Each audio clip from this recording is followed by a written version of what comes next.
Hey guys, Rob at the Legacy Den here. Welcome to episode 4. The topic for this week is point cards in Japan. If you've ever been to Japan, you know that most stores have a point card. These can range from point cards at department stores to point cards at convenience stores. This one is themed, of the idol group HKT48, to point cards at a bar. This one is a members club for the bar, the hub. And point cards at anime stores. This is two men hugging each other. They're very happy together. So, how do you get point cards? You usually just go to the store and you can either ask or they'll offer you. How much do they cost? They're usually free. Sometimes they cost a little bit of money. I think the hub point card cost 500 yen, which is about $5. But you get a percentage off of your purchase every single time you use it. So if you spend over, I think, $50 or something, it already is worth the money, plus the points you get back on top of it. Alright? And next question, how do you use the points? Usually, points are worth maybe 1 point is 1 yen. So you get 100 points, and that's 100 yen, about $1. And then if you can get a bunch of points, maybe you can get 1,000 points or 2,000 points, you can actually get something decent. Okay? Next question. How do you get points onto your card? You buy things at that store. Sometimes there's other ways to get points on your card, but generally you spend money. Okay? So how many points go on your card each time you use them? This depends on the store. And this is what makes each point card good or bad. So there's different levels of how good point cards are. The big stores like Yodobashi Camera here has a really good one. It's just a generic big department store. They have games, electronics, appliances, everything. And almost everything there is a little expensive. But you get 10% back in points onto your card. So if you buy a $50 game, you get $5 back. If you buy 10 $50 games, you now have enough points for another game.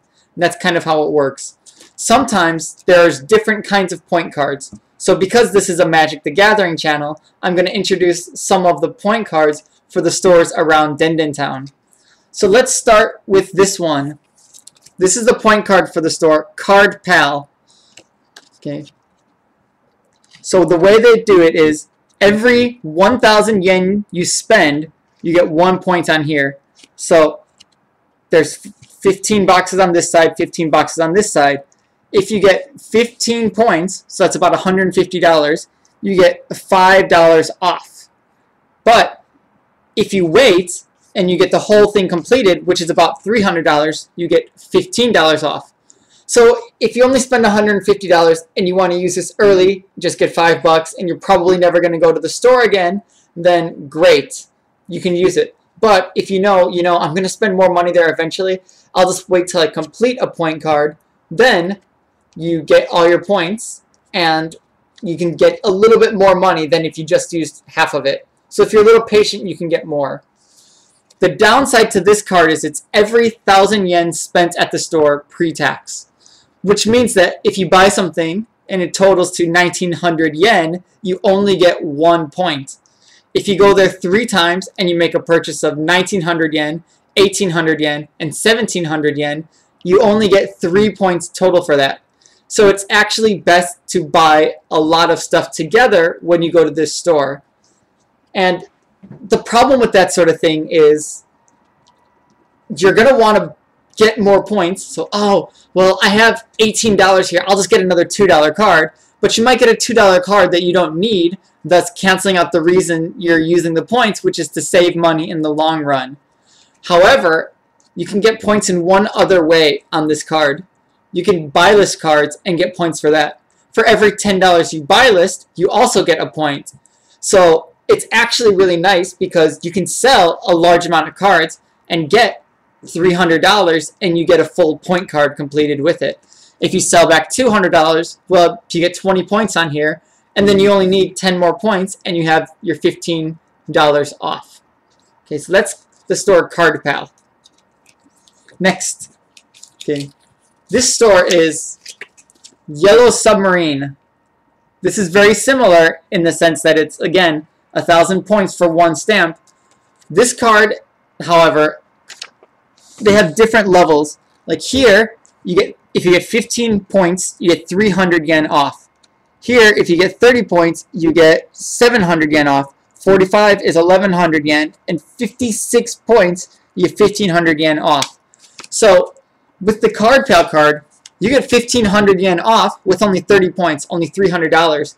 With this, you need $560 to get that same amount off.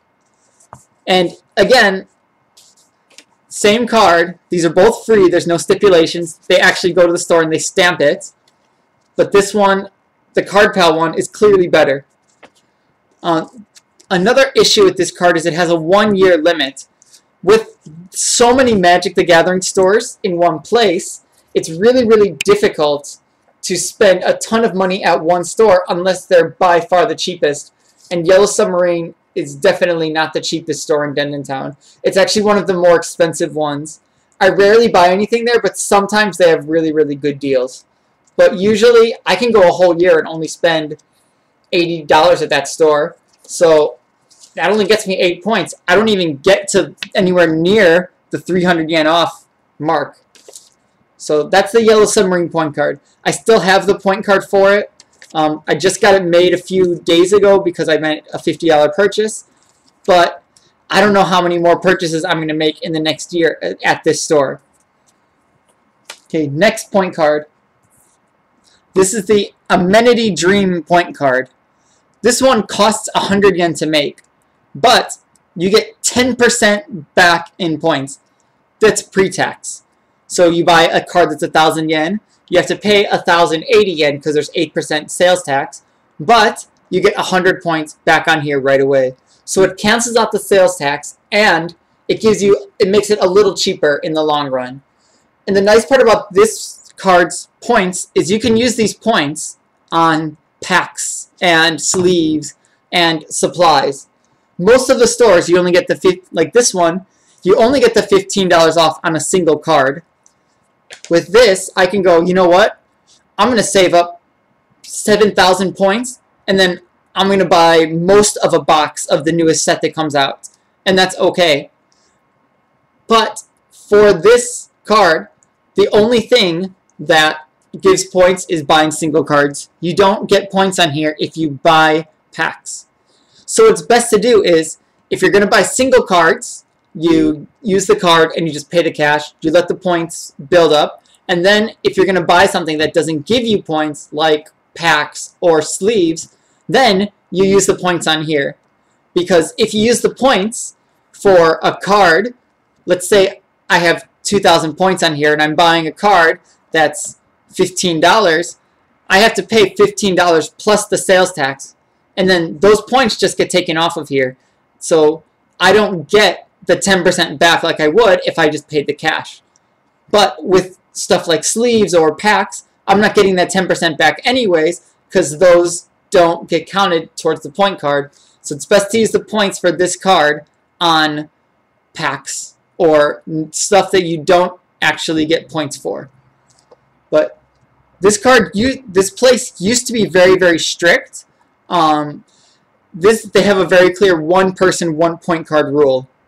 At other stores, I've definitely gone, oh, my friend is buying just a couple things and he doesn't have a point card. Can he use mine? And most stores will, yeah, sure, no problem. They'll stamp it. But with this one, they're very, very strict on the no. It has to be your card. If it's not your card, you have to buy a card if you want one. Okay, next up is, these point cards are kind of similar, so I'll just introduce them together. There's the Hobby Station point card, and there's the Card Labo, the C Labo point card. These are similar in that there's no stamp on them. You just have this card, they scan the barcode, and then you're good. You just get the points tacked on automatically. You don't actually have a system like this where it has to come every 1,000 yen. Just, I think for every however 10, 100 yen you spend, you get a certain amount of points. And similarly, when you sell back to them, you also get a certain amount of points, probably somewhere around 3%, both for buying cards and selling back. So you sell back $300 of cards, you get 3% of that in points on here, in addition to getting the $300 cash. So it's actually a pretty good deal. And these are the kind of things that the amount of points that you have left show up on the receipt. So after you buy something, you can know, okay, well, now after that purchase, I got this many points, so I have $15 in points left. I can remember that for the next time I need a card there. I need a $15 card. I'll just go to Hobby Station and get it there because I have that many points. And it's a really good way to just save a little bit of extra money, especially if you sell something back to a store and you're going to buy something from them anyways. Oh, well, if I'm going to sell you guys $300 in cards and I was looking for a $30 card, I'll just use the points I just got from selling you cards and then just pay the difference in cash, as opposed to getting the money and then giving them money right back. Another interesting thing about Clabo is they have certain deals where you can exchange their points for playmats or sleeves or dice. Usually they're playmats or sleeves that are exclusive to this store, meaning it's usually featured around this character or another character. It's very anime. I don't actually think that many people abroad would be interested in these kinds of things, but it's still really cool that they do it. And the nice part is, if you buy it with points, it's much cheaper than if you buy it with cash. If you're going to buy a playmat, they might say it's 1,800 yen, but it's only 700 points. And if 1 point is normally counted towards as 1 yen, then it's a really, really good deal. Okay, our next point card is Big Magic. Big Magic is a famous store. They have stores all across Japan. It's by no means a small store. Their point card is okay. Normally, it's okay. Big Magic doesn't charge tax on their cards, which is great because the price that you see is the price that you get. So if you see a 1,500 yen card, it costs 1,500 yen at the register. You don't have to worry about calculating tax in your head. And if you give them the point card, you get 1% back, which is pretty worthless for the most part. So you spend 1,500 yen on a card and you get 15 points. Yeah, that's not that many. However, they use their point card with certain deals. Over the holidays, they actually have a scratch-off thing. If you buy over 1,000 yen in cards, you get a little scratch-off, and then the next purchase you make, you either get ×3 the amount of points, or 5 times the amount of points, or I even got 10 times the amount of points. And what I did was, I bought a $10 card that I was going to buy anyways. I got a scratch-off. It gave me 3% or 5% off. So I bought something else that I wanted there. Then I got a scratch off that gave me 10% points back.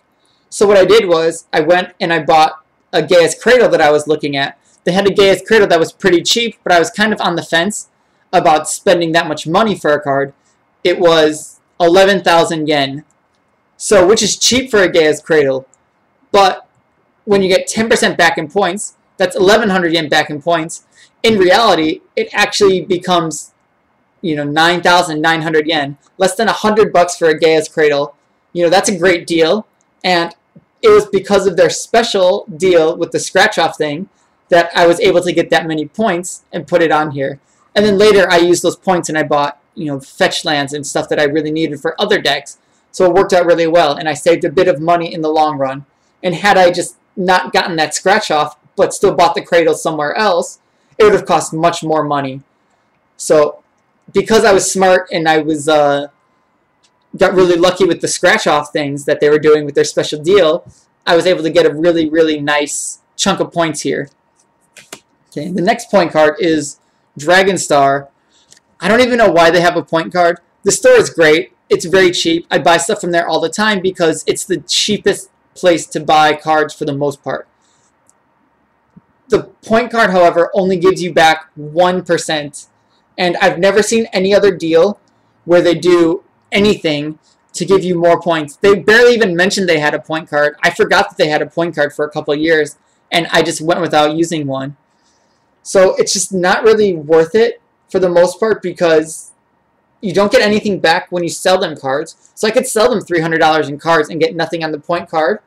And if I buy a $600 card, I only get $6 back. But their prices are so cheap that usually, even with the other stores' point discounts and deals, it's still usually cheaper to buy here anyways. And because it's free, I have nothing to complain about, but still, it's a bit of a disappointment when I know what I could be getting because of the other store's point cards.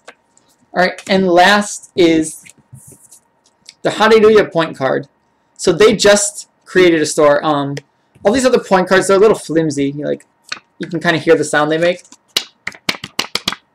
Like Hallelujah's is actually like a credit card style card. Like, you can see the difference. They're brand new in Osaka. They only opened a couple months ago. And this point card, I don't know what percentage of points I get back. I don't really follow it. I just buy stuff from there and then just let the points add up until I really want to use them. But you also get points back when you sell cards to them. And an interesting thing that they do is they have tournaments sometimes where they give points as prizes. Like they'll say, okay, we'll give you 10,000 yen or about $100 in points as the prize. So what they can do is they can just take your card, scan it, scan the winner's card, add in the points, and they're done.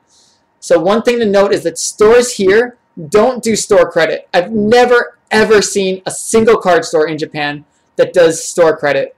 So if you win a tournament, usually you get a ticket that you can use that day for points, or you get packs, or you get something else. You never, ever get store credit that can be used beyond that day. Sometimes, like for example, Hobby Station, I go to their tournaments almost every single week. When they have their stuff going to a GP and they don't have anything in stock, they'll say, okay, well, we'll give you your little 300 or 400 yen coupon, and we'll say it expires next week instead of today, because next week is when they'll finally have their stock back. So sometimes they'll do something like store credit, but really it's just a coupon that gives you $4 in cards. So that's all I have for point cards. I think that point cards, if you're really smart about it and you take into account the money they give, you can get a lot of money and know the best place to buy cards and sell cards too. Knowing that Card Pal and, Card Labo and Hobby Station all give points for selling cards, well, if Big Magic is going to give me $15 for a card and Hobby Station is going to give me $15 for a card plus 100 points, you know which place I'm going to go to sell cards. So with point cards, and because of the different styles of them, I actually have to have a card case where I keep all of my point cards. But if you use them wisely, they're a really, really good thing to use. They're a good thing to have, and it's fun to just go somewhere, get a card, and not have to pay any money. Just say, yeah, I'll buy it with points. So that's all I have on this topic. Thank you guys for watching, and please check out my Twitter at Osaka Legacy Den, and have a good day.